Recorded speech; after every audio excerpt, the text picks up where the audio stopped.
Bismillahirrahmanirrahim. Assalamualaikum warahmatullahi wabarakatuh. Alhamdulillah wassalatu wassalamu ala rasulillahi wa ala alihi. Allahumma salli wa sallim wa barik ala sayyidina wa habibina wa syafi'ina wa qurrati ayunina wa maulana Muhammadin wa ala alihi wa sahbihi wa man tabi'ahum bi ihsanin ila yaumiddin. Subhanaka la ilma lana illa ma 'allamtana innaka antal alimul hakim. Rabbi israh li sadri wa yassir li amri wa hlul 'uqdatam min lisani yafqahu qawli. Amin ya rabbal alamin. Ila hadratin Nabi Mustafa Muhammad Rasulullah sallallahu alaihi wasallam wa ila jami' ashabi Rasulullah sallallahu alaihi wasallam, khususan ila Sayyidina Abu Bakar Siddiq wa Umar bin Khattab wa Uthman bin Affan wa Ali bin Abi Talib wa ala baqiyati sahabati ajma'in wa ila jami' al-anbiya'i wal mursalin wa syuhada'i was salihin wal ulama'il 'amilin wal malaikati al-muqarrabin wal makrubin wal ruhanil kiram bil katibin wa li sayyidil malaikati Jibril Mikail Israfil Israil wa hamal 'arsy alaihi salam ajma'in.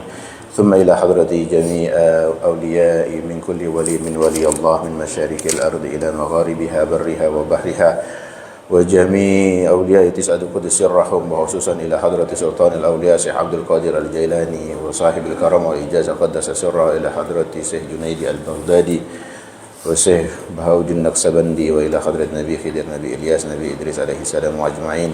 ثم إلى أرواح جميع آبائنا وأمهاتنا وجدنا وجداتنا وخالنا وخالاتنا وعمنا وعمتنا وأساتذتنا ومشايخنا وجميع جماعتنا وجميع زوجاتنا وأولادنا وبناتنا وذرياتنا من المسلمين والمسلمات والمؤمنين والمؤمنات ولمن حاضر في هذا المجلس وفي هذا الجامع نور اليقين رحمه الله تعالى أجمعين. شيل لهم الفاتحة. أعوذ بالله من الشيطان الرجيم. بسم الله الرحمن الرحيم. الحمد لله رب العالمين الرحمن الرحيم مالك يوم الدين. إياك نعبد وإياك نستعين. اهدنا الصراط المستقيم صراط الذين أنعمت عليهم غير المغضوب عليهم ولا الضالين آمين. رب اغفر لنا ولوالدينا آمين.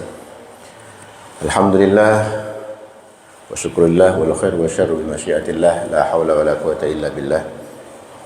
Syukur kita kehadirat Allah Subhanahu wa taala yang mana kita masih diberikan nikmat iman, nikmat Islam, nikmat sehat walafiat di pagi yang mulia ini, di pagi yang cerah, di pagi yang membuat kita dapat berkumpul ya, dapat menjalankan segala aktivitas ibadah kita.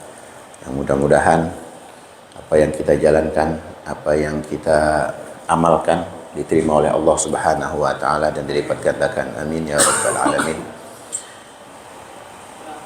Yang kami hormati Ayahanda Kiai Haji Ghazali Musannif, semoga Allah selalu menjaga beliau, menjadikan kesehatan beliau adalah amal ibadah, dan kehadiran beliau selalu menjadikan kita semangat dalam beribadah, bertaklim, hadir dalam segala bentuk majelis-majelis yang bermanfaat.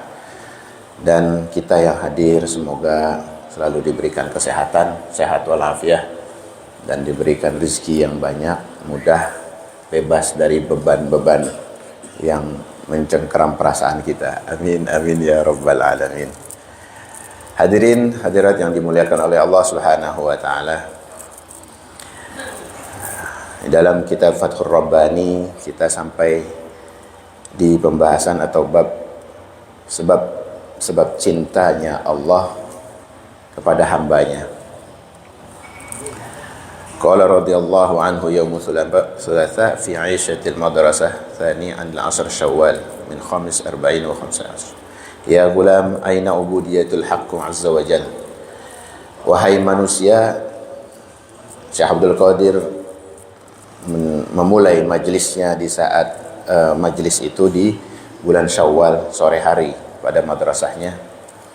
Dia mengatakan, wahai manusia, di mana penghambaan ubudiyah terhadap Allah yang hak, tunjukkan kepadaku hakikat dari penghambaan itu.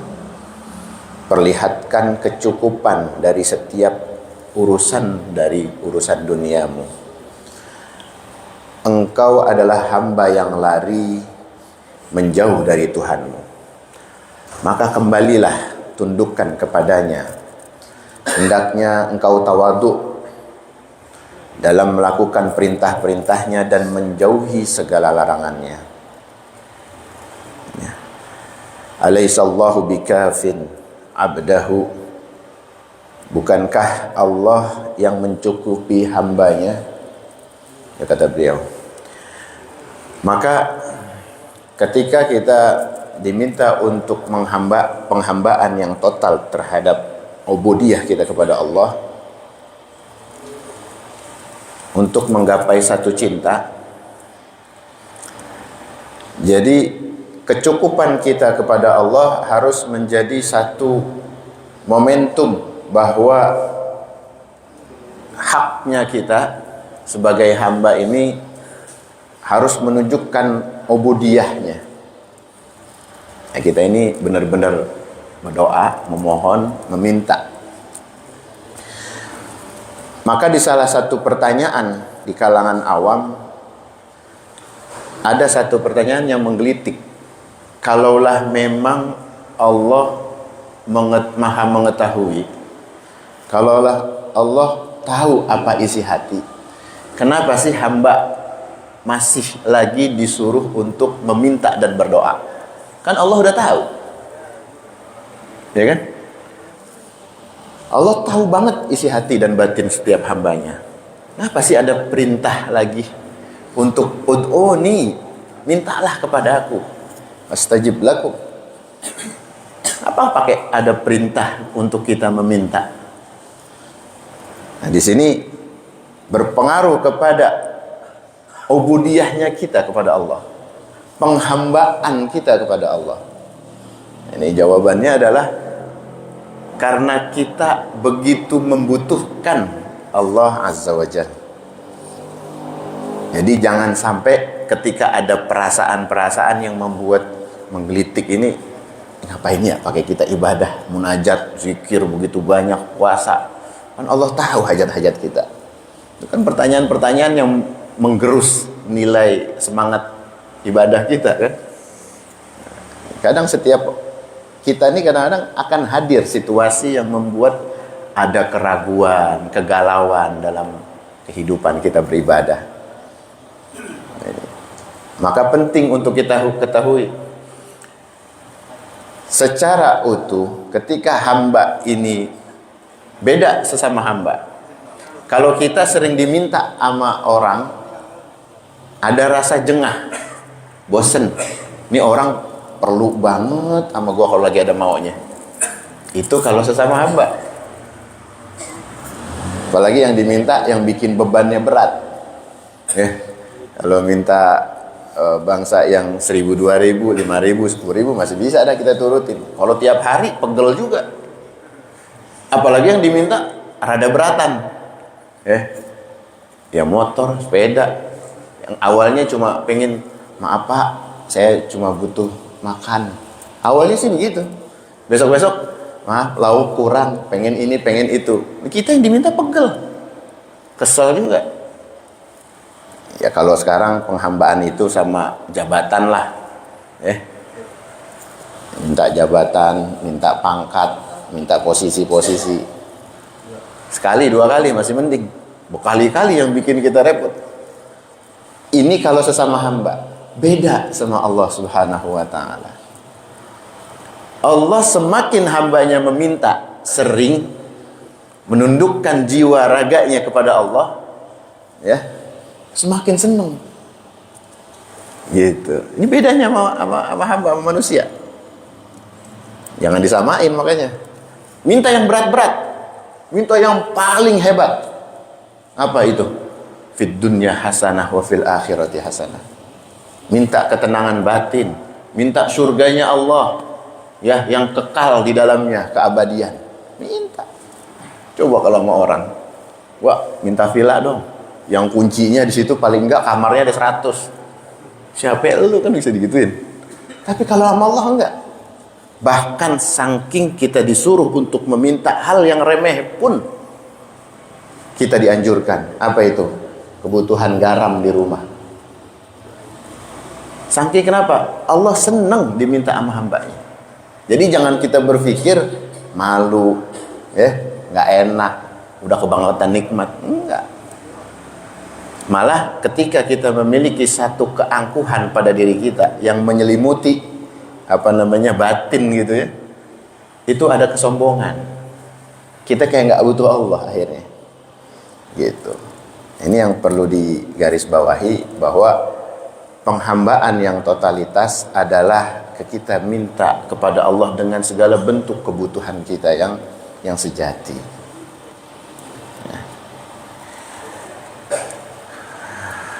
Maka dari itu beliau juga mengingatkan hendaknya kalian melakukan ziarah yang membuat kita ingat akan kebesaran Allah. Ziarah kemana? Ke kuburan. Nih, Syekh Abdul Qadir minta, ya, coba ziarahi ke kuburan. Wala takunu minal ladzina idza wa'adu lam ta'addu. Ya, maka kita disuruh juga untuk bergaul, mendengarkan keterangan agama, mengamalkannya, duduk sama orang-orang soleh, gitu. Ketika kita mengingat dengan ziarah, kita hadir di dalam lingkungan orang soleh, kita mudah untuk merasa butuh pada cintanya Allah, gitu. Baru berasa ada ubudiyah kita kepada Allah kalau hadir bersama orang-orang soleh, ya. Wa idza sami'u lam ya'lamu dhihabani dikum bi arba'ati asya. Sungguhnya agamamu itu akan sirna. Di sini langkah kita pelan-pelan untuk menggapai cintanya Allah. Langkah kita akan sirna oleh 4 hal, kata beliau. Salah satunya al-awwal annakum la ta'lamuna bima ta'lamun. Annakum la ta'maluna bima ta'lamun. Kalian enggak akan mengerjakan dengan apa yang kalian ketahui. Ini yang bikin agama itu bisa sirna. Kita nggak bisa ngamalin sesuatu yang kita ketahui. Udah tahu nih, habis taklim nih, habis itu nggak ngamalin, mulai menggerus tuh agama. Rajin ngaji tapi nggak ngamalin. Ini kata beliau. Yang kedua, annakum ta'maluna bima la ta'lamun. Kalian mengerjakan sesuatu yang kalian nggak tahu ilmunya. Ngerjain nih misalnya kerajinan banget sholat sunnah, habis subuh langsung dia sholat sunnah, ketepuk udah. Dia kagak tahu itu, kagak boleh, ya. Nah, ini juga salah satu kebodohan yang menggerus amal ibadah dengan kesia-siaan. Nggak ada ilmunya. Sedekah rajin banget, tapi anak bini di rumah sia-siain, kan nyungsang jadinya, gitu. Itu yang menggerus nilai-nilai agama. Yang ketiga adalah annakum la tata'allamuna ma la ta'lamun fatabkuna juhala. Kalian enggak memiliki atau enggak menuntut ilmu sehingga engkau berada di dalam kebodohan. Tuh, nyaman sama rasanya bodoh.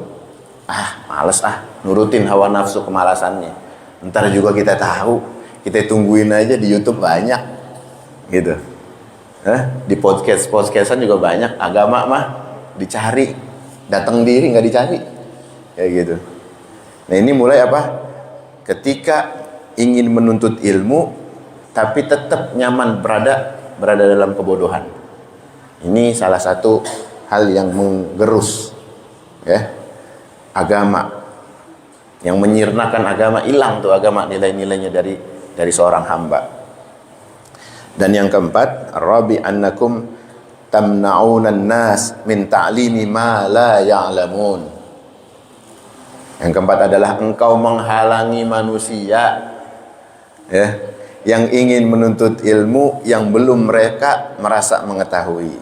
Misal, gimana tuh kita ngelarang orang? lu nggak usah ke sono, gua tahu ustadznya kagak bener, ya kan? Dia padahal belum kenal banget. Lu nggak usah ngaji, nggak usah kumpul sama yang begitu-begitu, padahal dia tahu temennya nih orang jahil. Nggak usah mondokin anak misalnya, nggak usah pendidikan agama mah datang sendiri, jangan terlalu fanatik. Nah jadinya main kayak udah no. Akhirnya dijadikan contoh-contoh buruk. Personality yang membuat agama ini hilang dijadiin contoh. Akhirnya orang yang jahil dicegah untuk menuntut ilmu. Nah ini, itu terjadi di zaman, apalagi zaman kayak sekarang. Ya, orang-orang yang menggerus agamanya dengan menghilangkan kecintaan dari ilmu. Gitu. Makanya kalau ada seorang hamba merasa ada kecintaan yang harus diburu, maka raihlah dengan ilmu. Kita pengen tahu nih, ngerayu bini kita, ya kita nggak kenal banget, misalnya baru nikah, kita tanya sama temen-temennya, kita tanya sama orang tuanya, apa yang kira-kira ya dia senang. Kita kan belum kenal banget, mulailah dikasih tahu informasinya. Nih dia sukanya begini. Mulai kita kasih kejutan. Begitu kita ingin meraih cinta Allah melebihi dari batasan kita cinta sama manusia. Apa yang demen sama Allah? Gitu. Duduk sama orang soleh, tadabbur. Lagi kita baca Quran benar-benar dihayati. Ini apa maksudnya? Ini apa intinya? Ini apa dari tujuan penafsirannya? Kita duduk sama ulama. Ya. Walaupun sejenak duduk sama ulama, sama majelis ilmu, itu bisa menggabungkan atau menjamak satu keistimewaan waktu yang berhamparan luas.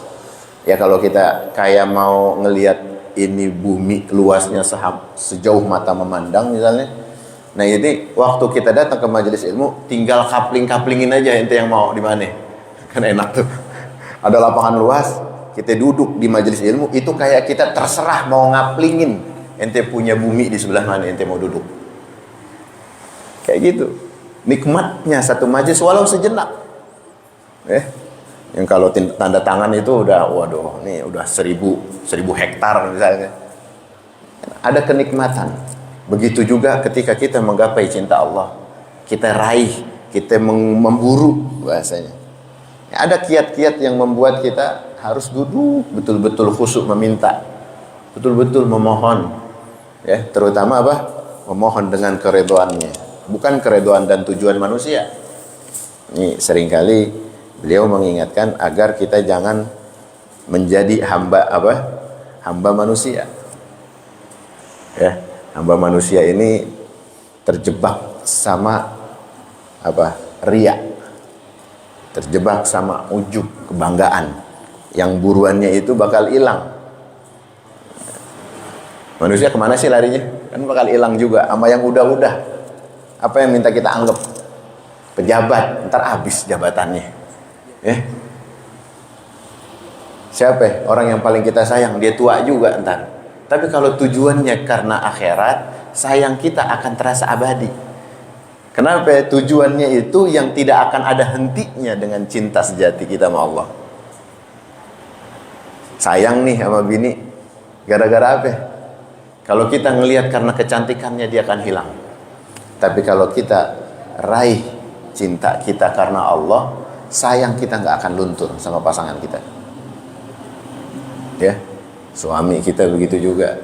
Udah tua-tua, udah aki-aki, masih disayang, di alam-alam. Ini kan sama orang itu yang masih muda ngelihat cemburu. Kecemburuan itu membuat iri. Kita bisa nggak kira-kira bisa mesra sampai setua ini? Kenapa? Waktu ditanya, yang kucinta adalah pencipta cinta, dia masih tetap sayang. Karena nggak akan hadir rasa itu kalau bukan karena Allah.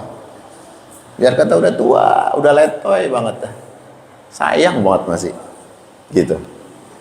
Nah, itu bukti bahwa keabadian cinta tergantung bagaimana nurani kita menafsirkannya.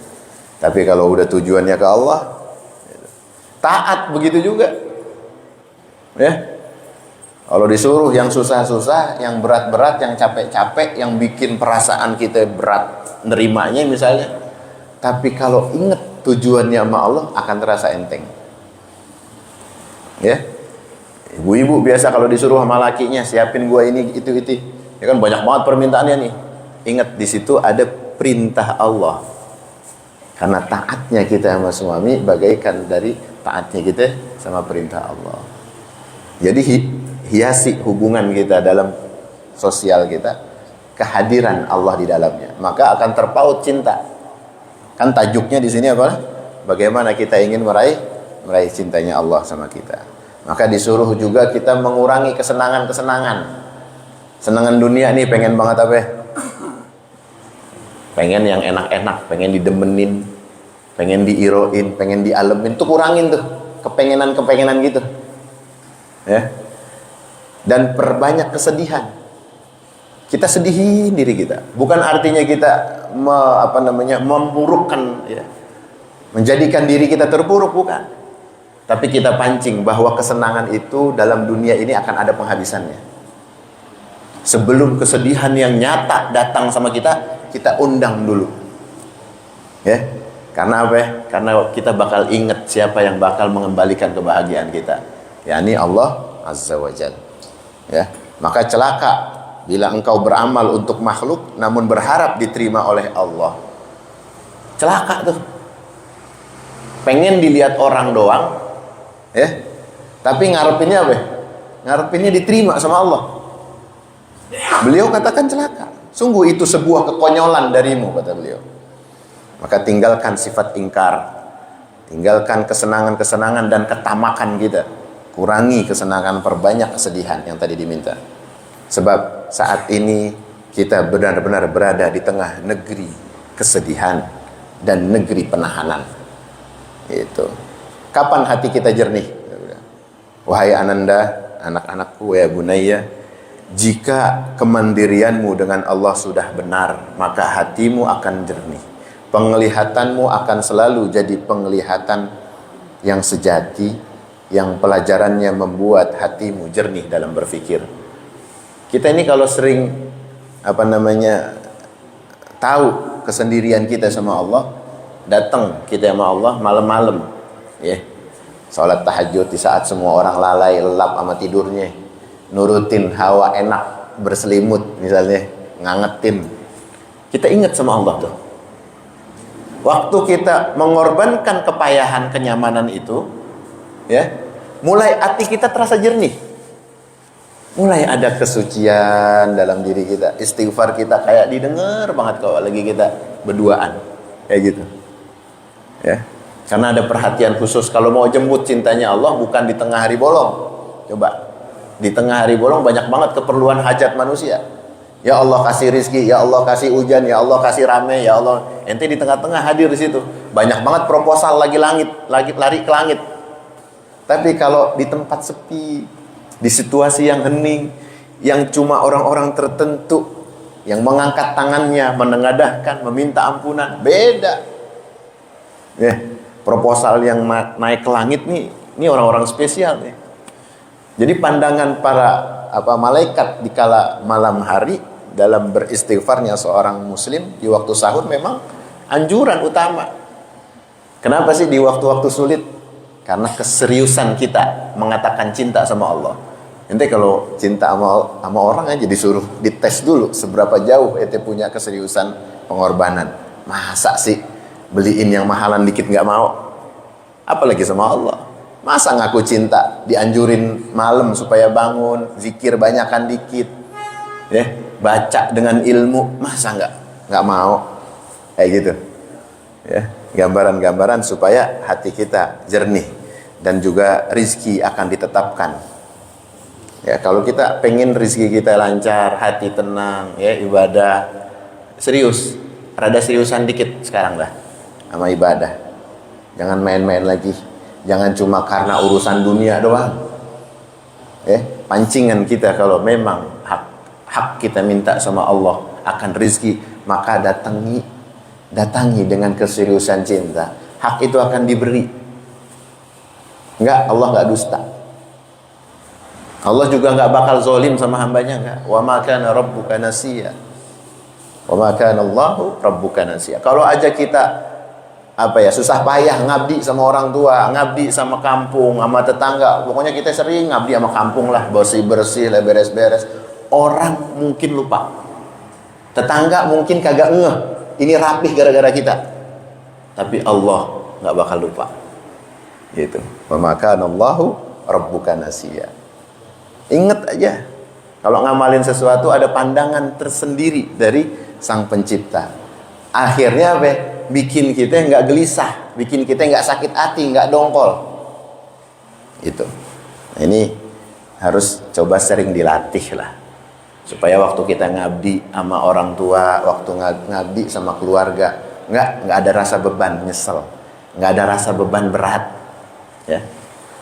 Mudah-mudahan dari yang kita bahas ini menunjukkan satu nilai kecintaan kita sama Allah dari setiap sendi kehidupan kita dalam bermasyarakat. Amin ya rabbal alamin. Fadal kalau ada yang ditanyakan.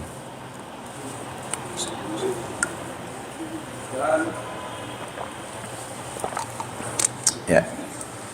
Ahlan. Waalaikumsalam warahmatullahi wabarakatuh. Ini tadi kita sudah katakan bahwa Allah Maha. Kalau Allah udah tahu, kenapa sih kita harus maaf sekali? Begini Ustaz, dari apa yang diberikan kepada manusia, terutama nikmat yang begitu banyak, jadi atas kepala sampai jempol kaki itu Ustaz, diberikan sama Allah itu gratis Ustaz. Ya. Tapi kenapa Allah masih mengutus 2 malaikat yang mengawasi? Padahal sudah gratis Ustaz. Biasanya yang udah gratis kan nggak usah diberikan laporan pertanggungan jawab, dibebasin aja lah menurut kita. Tapi Allah masih mengirimkan 2 malaikat bahkan untuk melaporkannya, dicatat dan dihisab oleh Allah. Maksud ini apa Ustaz? Sampai ada 2 malaikat mencatat tentang nama kita, dan pada akhirnya nama kita dihisab dan diberikan buku catatan itu. Dalam Al-Quran itu dikatakan kita akan pada sujud kayak duduk gitu loh, menerima buku catatan itu. Mohon Ustaz penjelasannya. Terima kasih. Assalamualaikum warahmatullahi wabarakatuh. Waalaikumsalam warahmatullahi wabarakatuh. Penting kita ketahui, ya, setiap perilaku seorang hamba akan dimintai pertanggungjawaban. Ya. Di dalam surat An-Nahl mengatakan wala tus'alunna amma kuntum ta'malun. Sesungguhnya kamu akan ditanya tentang apa yang telah kamu kerjakan. Ketika ada satu pertanyaan-pertanyaan yang hakikatnya Allah tahu, ya, tapi kenapa ada prosedur?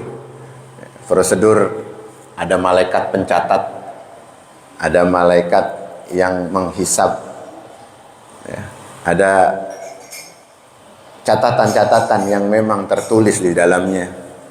Ini satu prosedur ukhrawi yang memang akan ada penghisaban di akhirnya. Jadi memang itu sudah digariskan oleh Allah Subhanahu wa taala, ada peranan-peranan penting yang memang dijalankan oleh penciptaannya. Ya, malaikat itu tidak pernah maksiat sama Allah. Waktu diperintah oleh Allah, catat amal-amal yang tertulis, amal buruk yang tertulis, amal baik yang tertulis, catat. Ada malaikat yang memang tugasnya ngebagi rahmat, ya, nyebarin kasih sayang cinta Allah. Ada malaikat yang memang tugasnya ngedoain kita. Dari setiap tetes air wudhu yang kita jalankan, kita amalkan karena Allah, itu menjelma menjadi para malaikat yang mendoakan kita. Makanya kalau lagi wudhu serius dikit lah, karena tetesan itu akan menjelma menjadi para malaikat.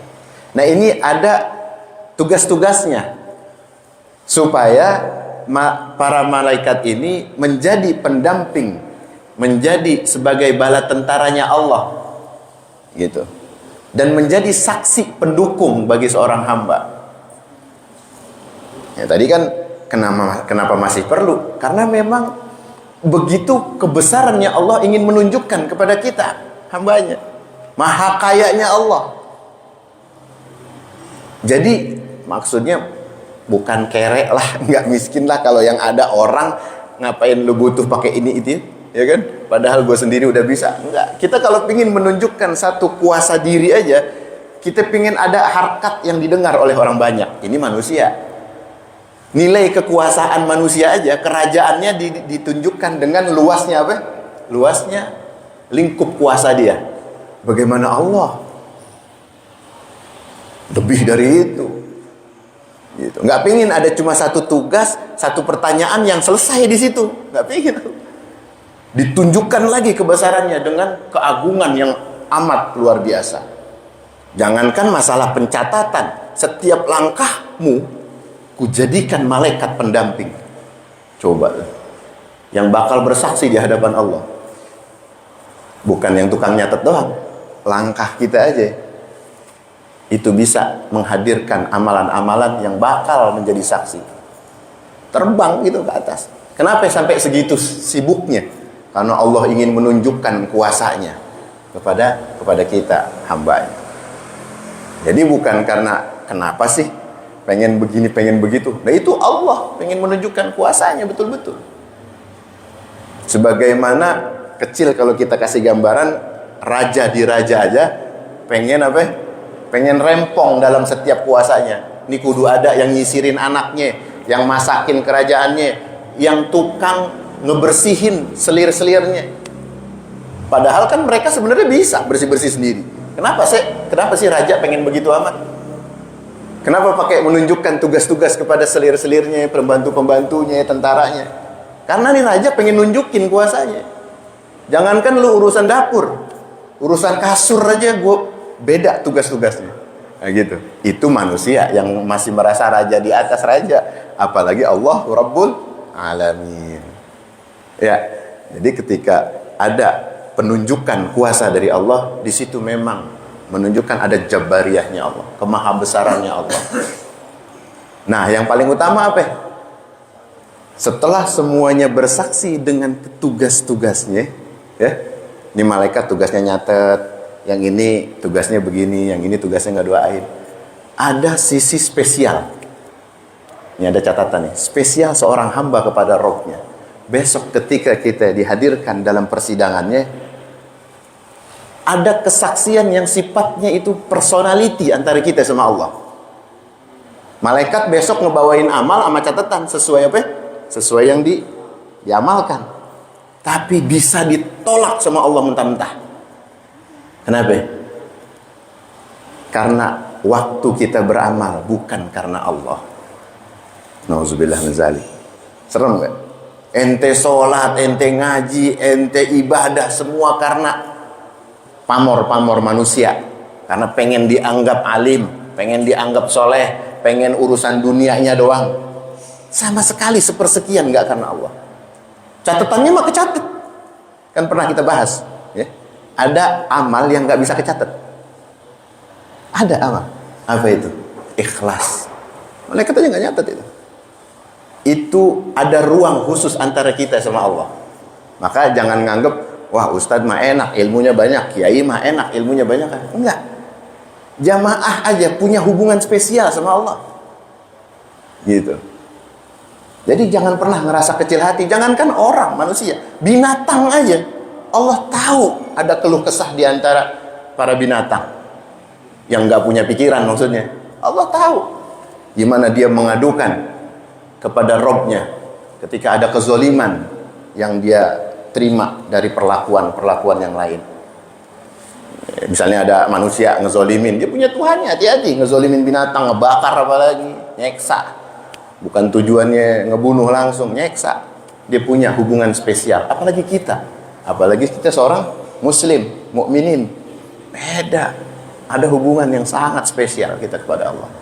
Maka ada catatan yang dihadirkan nama malaikat itu masih kurang untuk Allah menunjukkan lagi kuasanya. Apa itu? hubungan antara hambaku denganku. Makanya kita dalam pembahasan meraih cinta hamba, maka kita harus tahu ilmunya. Oh iya ya, kalau aja kita beramal ada dikit-dikit aja perasaan yang mengotori karena apa?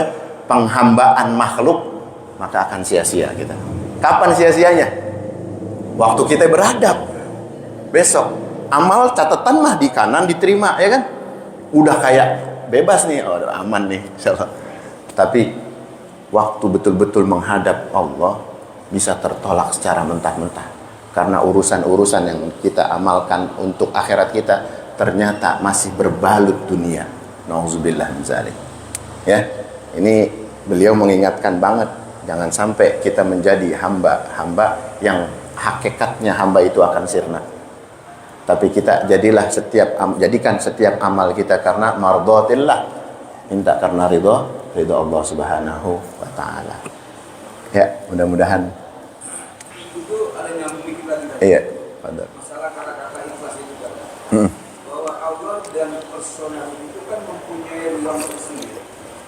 Berarti kalau orang ikhlas itu adalah orang yang dicintai oleh Allah. ya, Kalau tidak dicintai, dia tidak mempunyai atau diberi kesempatan ruang. Mungkin apa ruang dialog atau ruang apa. Nah, untuk mencapai orang ikhlas itu bagaimana Ustaz? Supaya ada ruang antara manusia dengan Allah. Bagaimana Ustaz? Supaya dikasih ruang untuk ikhlas. Ya. Ikhlas ini yang tahu bukan orang. Bukan. Yang tahu Allah. Tapi Allah jadikan nilai-nilai keistiqomahan seorang hamba akan ada ruang ikhlas di dalamnya. Kalau apa? Kalau selalu dawam anil ibadah. Kita kan kenapa diwajibin 5 waktu kita? Ya, awal-awal mungkin waktu ada kewajiban rasanya beda. Apa coba rasanya? Berat ngelawan sesuatu yang pengen dimulai itu berat. Ikhlas. Kan yang tahu cuma hubungan kita sama Allah. Maka dikasih oleh Allah untuk melakukan satu amal dengan dawamnya. Hatta walau qalilan ahabbu indallah.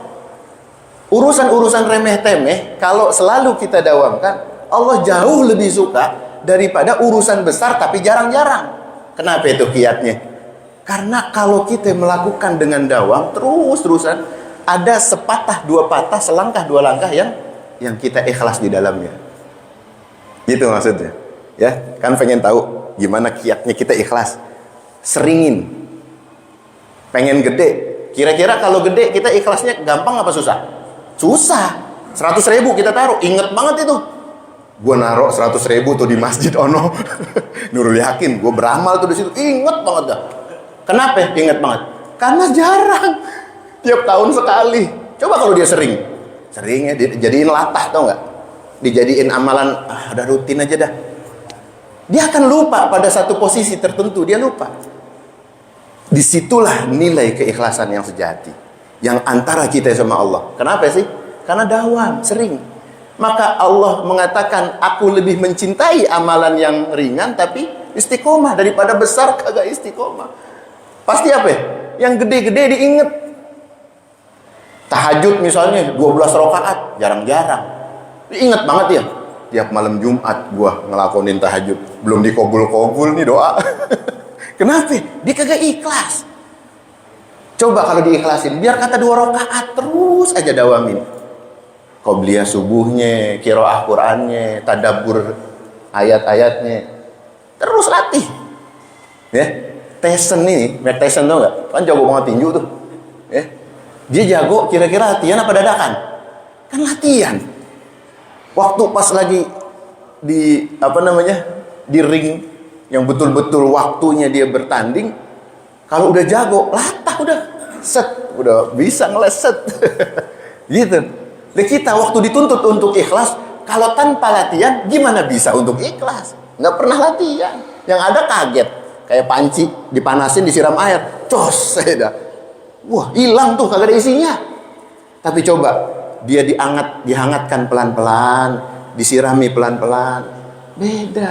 Dia akan keisi.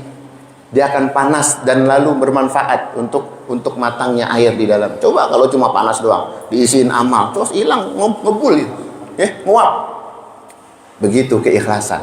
Kalau kita yang melakukan ikhlas, ibadah, 5 waktu kita aja dah, jangan jauh-jauh. Belum tentu ikhlas. Ibadah cuma dijadiin ajang pelepasan beban.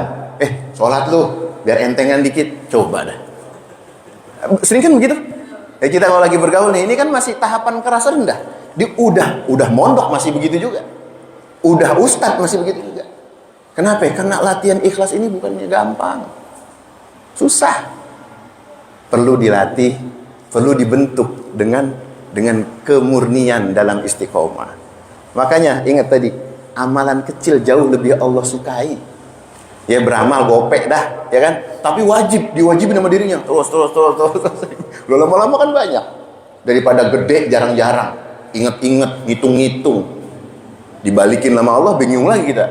Ayo sekarang gantian berhitung. Kaget kita. Kita sama amal dikit, ya, yang kita anggap gede, jarang-jarang kan? Itu udah kita hitung-hitung. Dibalikin lagi sama Allah. Sekarang giliran aku berhitung. Berapa banyak yang nikmatku berikan kepadamu?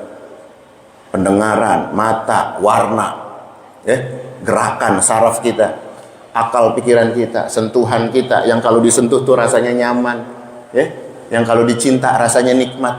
Tuh, aku hargain itu. Berapa kau bisa bayar? Mau ngomong apa kita?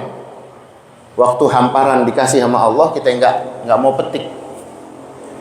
Ya, itu latihannya seringin. Biar gede nggak apa-apa, seringin aja. Gak apa-apa, 100.000 kalau seringnya ada yang lupa ntar 100.000. Lu kapan lu di masjid mana? Nggak tahu dah, jangan lu tanya gue, ada yang lupa apa gitu. Ane pernah dengar dari salah satu kaulnya salah satu habaib, ya, yang beliau merujuk dari kitab Turath. Beliau mengatakan amal ibadah itu bagaikan angka 0. Nolnya banyak. Itu amal ibadah yang kita lakukan. 0 banyak kok. Ente makin banyak ente punya ibadah, itu 0 doang. Kapan dia berfungsi dan menjadi angka? Kapan? Kalau ikhlasnya hadir. Udah mulai ada 1 0, kalau nggak ada angkanya kan nggak ada gunanya. Tapi ketika ikhlas, muncul angka di dalamnya yang menjadikan 00 tadi menjadi 1 miliar, 1 juta, 100 juta angka. Walaupun 1 nggak apa-apa. Kenapa itu? Karena di dalamnya ada ikhlas. Nggak bisa diomongin, aneh ikhlas banget, nggak bisa diomongin. Bang, gue ikhlas banget tau bang. Nggak bisa. Dek, yang mah, nggak bisa. Ikhlas itu nggak bisa diomongin. Ikhlas itu dapat dirasakan kenyamanannya. Ikhlas itu dapat kebaikannya itu mengalir bagaikan air jernih yang terasa kenyamanannya, kesegarannya, kayak gitu. Ya, mudah-mudahan kejawab ya, dan jadi motivasi kita nih. Latihan terus, hadir di majelis, ya, hadir di tabligh, hadir di dalam majelis zikir, di taklim. Pokoknya banyakin, seringin. Ente kalau jarang-jarang bakal inget banget. Bakal inget kalau jarang-jarang. Ngitung dah kalau udah inget. Jadi kagak ikhlas dah. Ya. Kalau kita seringin, kita dawamin, akan muncul fadilah-fadilah keikhlasan di dalamnya. Itu PR-nya kenapa Allah jadikan kewajiban-kewajiban di dalam ibadah, agar hamba ini yang butuh, kita yang butuh. Allah ngelatih supaya kita ini bisa jadi hamba yang ikhlas. Ente kalau benar-benar cinta tulus dong, kayak gitu loh istilahnya. Bahasa mesranya Allah tuh begitu. Masih kagak ngerti juga, dikasih sakit. Nauzubillah, kita kan nggak pengen ya. Allah tuh kalau pengen mesra sama hambanya tuh dikasih ujian. Kapan dia balik sama aku ya Allah? Kata Allah, udah sabar banget nungguin 60 tahun masih kagak inget sama gua. Kayak gitu istilahnya. Dikasih dia sakit. Dikasih dia ujian-ujian berat supaya inget. Masih nggak inget juga emang kebangetan. Ya, nauzubillah. Fadal, kalau ada yang lain mungkin. Udah nih. Udah. Ya, mudah-mudahan dari pembahasan kita, ya, dari apa yang kita uraikan ada manfaatnya dan menjadikan kita hambanya yang terpilih dalam memotivasi cinta kita sama Allah, dalam menjadikan ikhlas ibadah kita, dalam keseharian kita yang membuat kita ini merasa ada kelembutan cinta dari Allah. Bukan cuma kita yang cinta, tapi Allah jauh lebih mencintai kita. Amin, amin ya rabbal alamin. Kita doakan orang-orang tua kita yang telah mendahului kita, mudah-mudahan diberikan lapang kuburnya, maghfirahnya, ya rahmatnya, dan rezeki dari Allah Subhanahu wa taala. Juga bukan cuma ama yang meninggal, ama yang hidup juga Allah berikan kemudahan urusan kesehatan, amal ibadah yang banyak, yang ikhlas, yang menjadikan setiap ayat-ayat yang kita bacakan menjadi penerang hati, penerang jiwa, pendatang rizki, dan mempermudah segala hajat-hajat kita. Terutama kita yang mendoakan, sudah tidak punya ada ruang lagi lisan untuk mengucapkan, hati kita terpaut sama Allah yang mengetahui dan maha agung. Mudah-mudahan semua yang kita jalankan, yang kita uraikan dari doa dan karomahnya Al-Fatihah menjadi semua terwujud karena mardatillah, ridhonya Allah kepada kita. Ala hadiniyah wa ala niyatin salihah wa ala Nabi Mustafa Muhammad Rasulullah sallallahu alaihi wasallam. Al-Fatihah. A'udzu billahi minasy syaithanir rajim. Bismillahirrahmanirrahim. Alhamdulillahi rabbil alamin arrahmanir rahim maliki yaumiddin. Iyyaka na'budu wa iyyaka nasta'in. Ihdinas siratal mustaqim siratal ladzina an'amta 'alaihim ghairil maghdubi 'alaihim waladdallin. Amin. آمين آمين وعفوا يا كريم يا ذا الجلال والإكرام متنا على دين الإسلام اللهم بحق الفاتحة وبسر الفاتحة وبكرامات الفاتحة يا فارج الهم يا كاشف الغم يا من لعبده يغفر ويرحم اللهم كاشف الغم وفرج الهم مجيب الدعوات المضطرين إذا دعوك رحمنا الدنيا والآخرة ورحمهم ارحمنا يا الله في حاجاتنا حاجات الدنيا والآخرة في حاجاتنا بقضائها ونجاهها رحمة تغنينا بها عمن سواك بفضلك دعوهم فيها سبحانك اللهم تحياتهم فيها سلام وآخر دعواهم من الحمد لله رب العالمين. Dari saya cukup sekian, lebih kurangnya mohon maaf. Wabillahi taufiq wal hidayah. Assalamualaikum warahmatullahi wabarakatuh.